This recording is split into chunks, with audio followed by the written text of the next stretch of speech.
Hello, today I'm joined by my guest Laura Harvey from Progressor. Laura, how are you doing? I'm really well, thank you, David. How are you? Yeah, I'm great, thank you. Laura, we're going to talk about a topic that's very close to my heart, and everybody's in the industry, and that is obviously sales progression and how it's handled. And I think it's probably fair to say we're taking a different look at it these days than we used to. We used to insist on handling it in-house rather painstakingly in the past. But today there are other options. So I think I'll start by asking you what made you start Progressor and whether or not there was a specific sort of experience or moment that kind of led to you saying, yes, there is a different way. Yeah, absolutely. So I'm from my background, my career, I'm not actually from the estate agency industry as such prior to launching the business, which might come as a shock to some people, but I think has been kind of our superpower.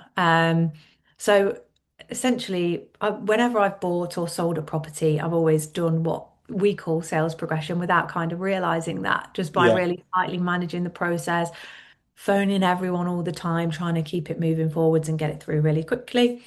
Um, and then which is stressful as well when you've got another full-time job. So you have to take time out for calls and all of that kind of thing. And because it's your own life, you're trying to move house and everything's all up in the air. So it's extra stressful when you're the one moving and you're doing the sales progression on it. Um, and then basically we had broken our chain. We moved into a property that was a rental for the first time, and the landlord agreed to sell us the property, and we loved it. And at the time, I thought, do you know what? I'm not going to chase this one. It's just going to go through. When it goes through, we already live here. I've already got the keys. I'm not kind of in a mad rush for it to go through. yeah. So, and I had a really, really busy job as well, so just didn't have time. And 5 months down the line, the landlord called and pulled out of the sale and gave us our notice. We Oh, had to be out in 2 months. wow. So obviously I was absolutely gutted, tried to do everything to save it, but couldn't be done. And this was in 2022. So I think when we got our mortgage offer in the May, it was at 3%. And then Yeah, by this point in the October, the offers were all around 6%. And we had a month left at this point on our mortgage offer. So we just needed to buy a house, get back on the property ladder, and get this mortgage offer of the 3%. So we found a property that probably wasn't the most ideal, but it had just been done up. It was much smaller than we wanted, and I put an offer in, had it accepted. This was on the 2nd of November, and I said to my estate agent and my solicitor, look, we need to be in by the start of December. Um, and they just said, no, it's impossible. Um, which I don't hear that. I'm just like, okay, well, let's you carry like a on then. challenge, yeah. Yeah. So I went directly to the council. I ordered my searches. They came back in 4 days. Gave them to my solicitor. She still said it wasn't possible after that. And on the 2nd of December, so a month to the day of viewing it and putting the offer in, we completed. Which we all know, you've got various circumstances, longer chains, complex things. But I think that specific moment of my solicitor, who, to be fair, had actually probably lost me the other house because of all the errors and the length of time it had Yeah. taken.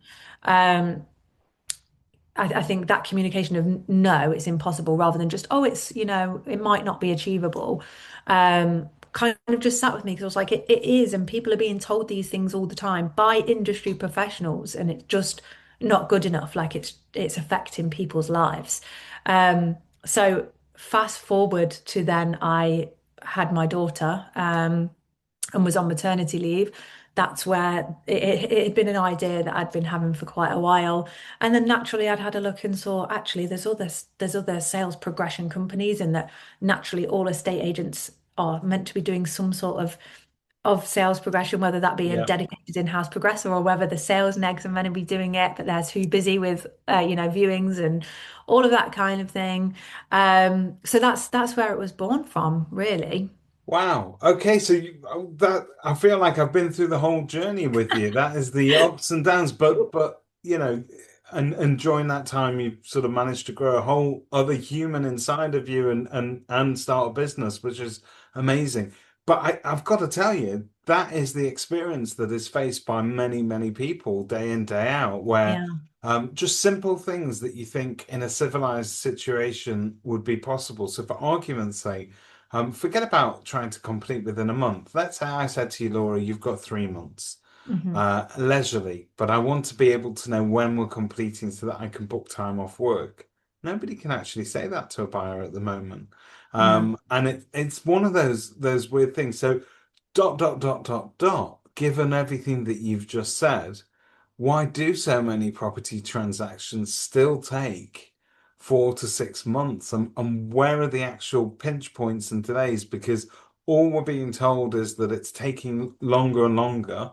And nobody seems to be coming forward to say this is the problem. Yeah, I mean, I think it's a combination of various things. Um, One of the biggest, I would say, workload for a lot of conveyancers, and that's something we're seeing. Obviously, conveyancers are getting busier at the moment, so the conveyancing companies are taking on more and more files, and you sit in a list in a queue of workload.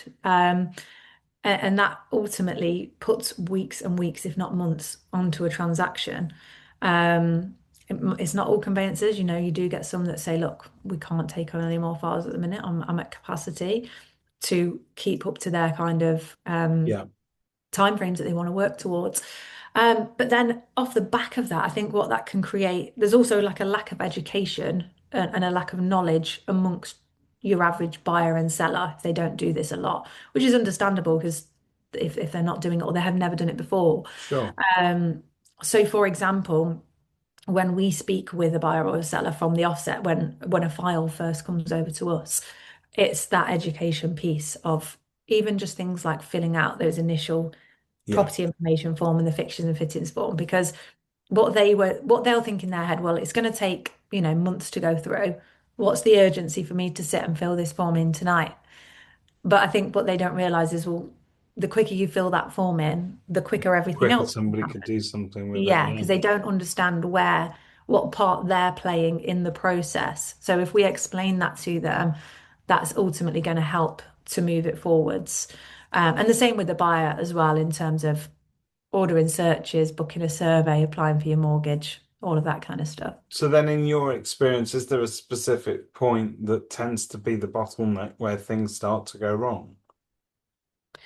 Um, I mean, in terms of a bottleneck, um, I mean, the main bottleneck ultimately being, again, the solicitor's workload as a bottleneck as Yeah. such. In terms of things going wrong, naturally, you've got survey issues as a big one. That's typically where we would see, most fall throughs happen, or if there were to be a renegotiation. Um, I think that, for the average person that hasn't read a survey before or doesn't read them regularly, Yeah. they frighten buyers to death. And Uh, then they're not written for members of the public, are they really? Because you think about it, obviously surveyors write these things and they know what they're writing mhm. about. Most estate agents, shockingly, won't have the ability to read it in depth. We're asking members of the public to sort of look at that and make a decision. Yeah. They're not friendly, are they? They're definitely not. I think, and there's so many parts in there that maybe the surveyor hasn't actually been able to see properly. For example, like a roof, but they have to err on the side of caution and cover themselves from a legal Yeah. point of view. But it scares so many buyers because it's such a big purchase that they're making. So that's where it could go wrong. But looking on the bright side, can you give us a perspective on what good sales progression, in your opinion, look like? Yeah, absolutely. So, good sales progression to me is about very hands-on communication. So right from the start, like I've said, a welcome call. If this is going to be a new person dealing with it, as in a sales progressor. If not, it would just continue to be that communication all the way through. But establishing the facts early on in terms of, like I said, have they filled out that paperwork? Have they applied for their mortgage? Are they having a survey? All those types of things. What timelines are they looking at as well? Because what we don't want to happen is that we're 2 months down the line, and all of a sudden we found out that the vendor needs 4 weeks between exchange and completion. So we Yeah. want to know all these things as early as we can.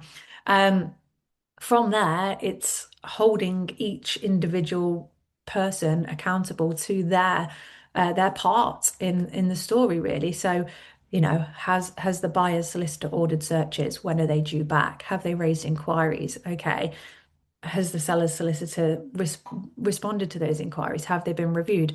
But not just managing that process from a legal point of view, making sure to frequently communicate with the buyer and the seller to keep them updated, so that they understand what's going on at all times and to make sure that they actually understand what that means. Because, again, a lot of the time, the way that the solicitor will explain it is very much from a legal point of view, which can be a little bit confusing. And keeping in touch with obviously the full chain as well and finding out where each property in the chain is up to with the legals, trying to marry up a provisional date to get everyone on the same page, and then just really pushing it through to exchange and keeping the communication there throughout to make sure that the buyers and the sellers know what's happening, because it's it's a stressful time, isn't it?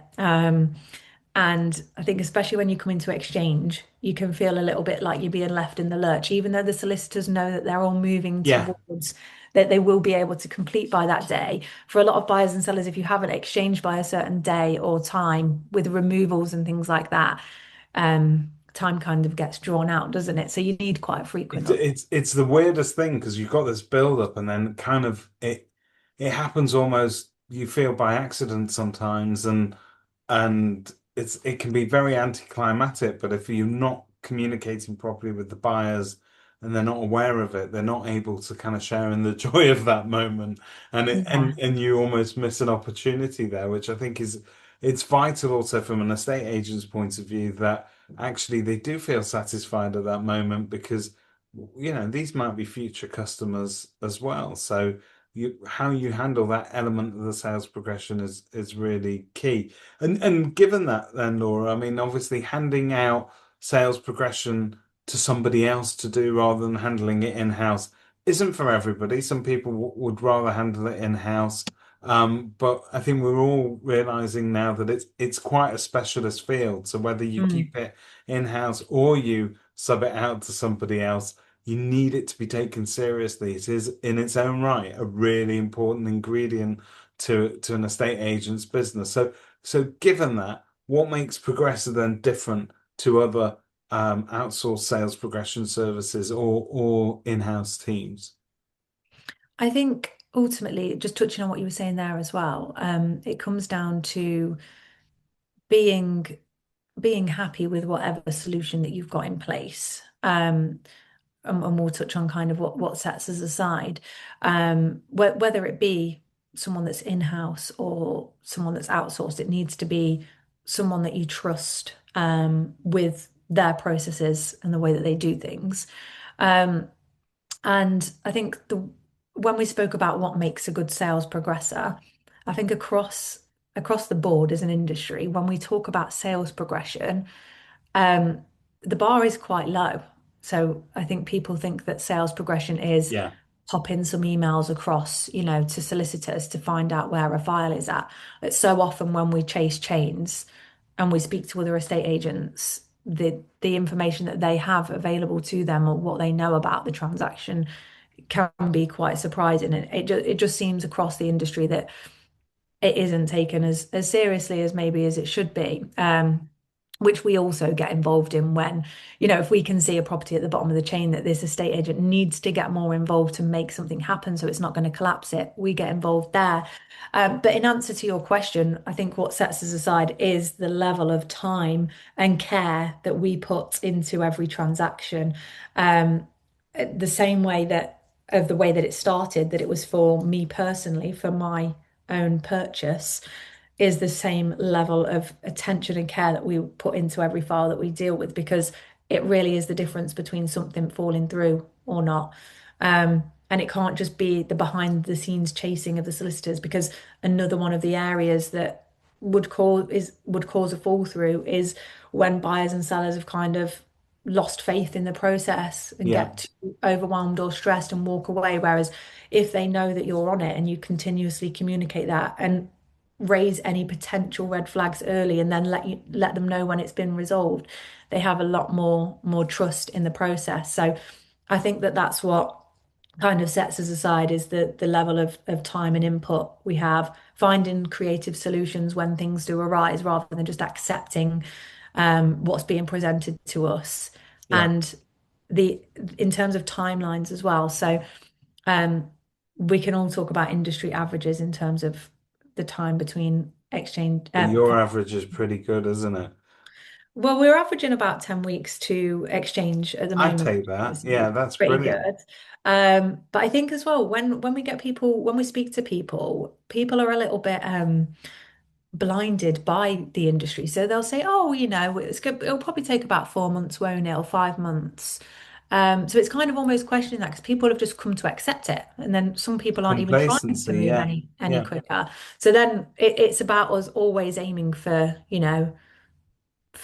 as higher standards as we can, basically. It's funny because when you look at the job sort of A to Z, all the way from listing a property to somebody collecting the keys and actually moving in, I think, when we're training agents, I think we have changed our way of looking at it. It is better to be broken up into different bits. And there is a Mm. reason why when it gets to sales progression, people kind of just give up and hope for it to go through on its own. Yeah. And the reason is you get a dopamine hit at the beginning when you're listing a property. So my job is to get that property on the market. Done. I get that little hit. Then somebody else's job is to actually agree a sale on it. Done. They then get that hit. And then we think, well, we can just give up and let it progress after that because you've got this bit that needs to be moved on. That needs to be perceived as a goal in itself as well. Yeah. Because and I think you're right to sort of look at it that way. But that average that you've spoken about, that 10 weeks average is brilliant. I would have taken that back in the bad old days when things were moving quicker. But that's a very good timeline. And I think you're right. I think we've managed our own expectations. We've got complacent. We've told people that it's absolutely acceptable to be told by your solicitor it's going to be 5 months, 6 months, whatever it may be. When there's no real tangible reason for that being that way, other than attitudes of people. So, what tips have you got for agents that might be watching this today of key things that they could do to start immediately speeding up their sales pipelines?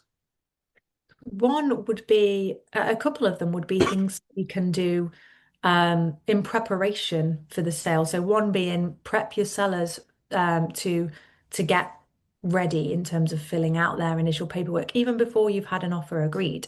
Um, because then that means as soon as an offer comes along, they've filled that paperwork out. Draft contracts can be issued from day one, and be ready to go, straight away. Just cuts a week or even 2 weeks off of the process for having been prepared. Another one would be making sure, this might seem something really small, but making sure that contact details on the memorandum of sale in terms of solicitor contact details are correct, both whether that be like the actual conveyance or I'm smiling because I think that's a very basic thing, but you're going to tell me you'd be surprised at how Oh, often people do it. 100%. Yeah, like you say, it does sound very basic, but I would say that adds on transactions that you see where, oh, it was sent somewhere else. No, we've not received it yet, we can send it back and forth. If it was right on the memorandum to start with, that issue just wouldn't happen. So that's a really quick win, really quick, so we can quickly. And then from there, just making sure keeping them up to date, not assuming that certain things are not going to happen. So, for example, I know the survey can be a bit of a questionable topic as to Yeah, people don't want to push a buyer to have a survey because then they fear that it might cause it to fall through. yeah. But I think most people know if they want a survey or not. So I think that there should be a conversation at the start around will you Are be you having or a aren't you? survey? Yeah, Yeah, yeah, because you will get the odd one that will have one, but they're not being proactive about booking it. And right at the 11th hour, they're going to book it and it's going to, cause a huge delay. So I think that that's always a good question. Along with once the survey report has come back in, not just assuming that everything's okay just because you haven't heard from them. I think a conversation to cover off, are you happy? Are there any concerns is always really helpful. And ultimately, if they're not okay and if they have gone quiet and potentially are withdrawing, it's better to know about it sooner rather than later, so that hopefully you know, you can resolve it. And if it can't be, at the very worst, that you can remarket the property quicker than just So leave it. so talking of surveys, and I think this is interesting. We spoke, where the bottlenecks, where does it normally fall down? Survey is a good opportunity for that. But then how do you handle that then? The common deal breakers like valuations, surveys, or even tricky chains where you've not just got our immediate expectations to manage, but everybody else's as well. There's a lot of plates spinning at that point. What's your approach to that? In terms of, I know you've just mentioned a few different bits there. So surveys, this is something as well when you were talking about where are we different than other sales progression companies. One of the things that I was meant to mention then was that we get heavily involved in that process. So if a survey comes back with, some issues, buyers are worried, if they want to renegotiate or if they're trying to withdraw, we do a lot of work with the buyer and the seller to keep that on track. Firstly, at the agreed price. And if that can't be done, then to protect, to keep it as high as possible, essentially, and minimize any reduction in the sale price. Um, the way that we do that is really based on the relationships that we've already built from the start. So obviously we've had those welcome calls, we've built a really good relationship, and we can have more open conversations with the buyer and the seller. So firstly, I would say with the buyer, it's about finding out what the specific concerns that they've got are. Yes, they might have had 100-page survey come through, but there's going to be certain things that are actually causing them to feel a certain way. So what specifically are those things? We get them to send the survey through to us so that we can have a read of it, and we're Yeah. not reading it in an emotional way. We can break it down and look at actually what does this mean. Speak with the sellers, get their input on it, because quite often they can shed some really helpful points from having lived in the property and owned the property for some time. Sometimes they've, had some work done previously or some investigations where they can provide evidence of what's being said actually isn't true. Yeah. Um, and then if needed, we can, advise that actually before we start looking at what the surveyor has said in terms of ballpark figures and things like that, let's actually get some specialists out. So, shall we get a roofer to come and have a look at the roof and check that it's okay and that it actually needs £30,000 worth of repairs? Yes. Um, and we would encourage a buyer to look at that and then um, go from there, essentially. So well, that's great because you're doing everything that I would recommend that you do. You're negotiating as well from a point of strength where you've got a copy of that report, so it's not conjecture. It's not just somebody's emotional opinion of what Yeah. somebody else has written. You're actually kind of working from that hard base, if you like. But for agents that are considering outsourcing and sort of changing the way that they do things.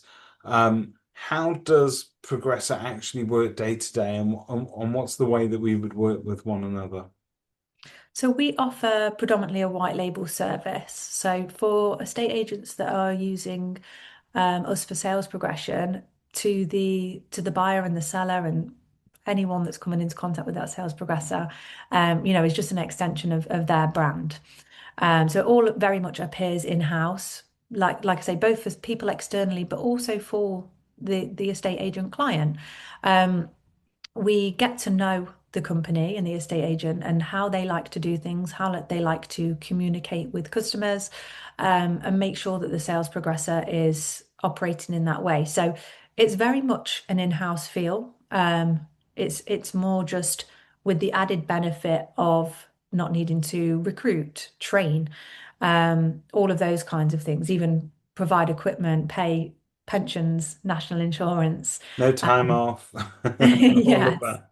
Yeah. So, and obviously it's ongoing. So I think when estate agents have an internal sales progressor, that can be a little bit of an isolating role because you might be working in a team of, of an office full of people that do a completely different role to you. So you've got your sales negotiators and your valuers, but there might be one sales progressor. So there's no one to kind of learn from quite often or aspire to or bounce ideas around with. Obviously, with us, we're a team of sales progressors and we're always sharing best practices and different examples and things like that. So having us as a specialized team can really help. And ultimately, if someone was to leave, we can again provide a replacement, but also holiday and sickness cover as well. Because again, if sales progressor goes on holiday, it can be a little bit like everything gets left until they come back. But as part of, the offering, we would provide cover as well to make sure that everything still keeps moving, and everything's still pushed and no momentum is lost, if the sales Fantastic. progress is to be off. So who would you say your service is best suited for? Is there sort of a sweet spot? Is it good for sort of large agencies, small agencies? Where would you like to be? And crucially, I suppose this is a separate question, but when is the right time for an agent to go, okay, I need support, I need help? Yeah, okay. So answering your first question, we have found ourselves just naturally really in more of like the luxury market, Okay. with agents that typically charge higher fees, and selling higher value properties. And I think the reason for that is because we're aligned in terms of the level of service that we're offering, but being very, very hands-on and really going the extra mile for our clients. Naturally as well in terms of our fees, we're not the cheapest sales progression company that's out there. But I think that also again aligns because as any estate agent will say, you're paying for what you get. We're still very competitive in terms of what you're getting for the price that you pay. So I think that's why we have found ourselves more in that end of the market. But I would still say it is for any estate agent that cares about that end result, cares about getting property transactions through quicker, about leaving a good impression on both the sellers and the buyers, which, like you said, are future clients. Yeah. And really, in terms of costings, you would see a return on that because the reduction in fall throughs, obviously turning your pipeline quicker and even referrals off of the back of that would more than pay for itself. Particularly even when you're just comparing it to an in-house like sales progression model. So there would be a return on investment to be made there. So really, it's a bit of a vague answer, but it's for any estate agent that Yeah. wants to achieve that all of those that things. cares about level of customer service as well, which Yeah. which which should be everybody. You and I have both chased sales and dealt with parts of a chain where clearly that's not evident with everybody. It's not that standard isn't carried across, but yeah, but it's great that you guys are helping people to maintain that level of high service. And so when is the right time then for an agent to bring this in, or is there a wrong time effectively? Are you looking to take things on right from the beginning when things are agreed, or do you step in halfway through? I know your preference will probably be to do the whole job rather than half the job, but Yeah, yeah, I mean, it's a bespoke service, so that can essentially look like what the agent wants it to look like. But typically, it's from sale agreed, so memorandum of sale being issued. That is when we take a file on, and that's when the sales progressor is introduced to the buyer and the seller. Naturally, if we're first onboarding with a client, we might take on some of their existing pipeline that might even yeah, be close to exchange, and we would get involved there. But the norm would be yeah, from memorandum of sale being issued.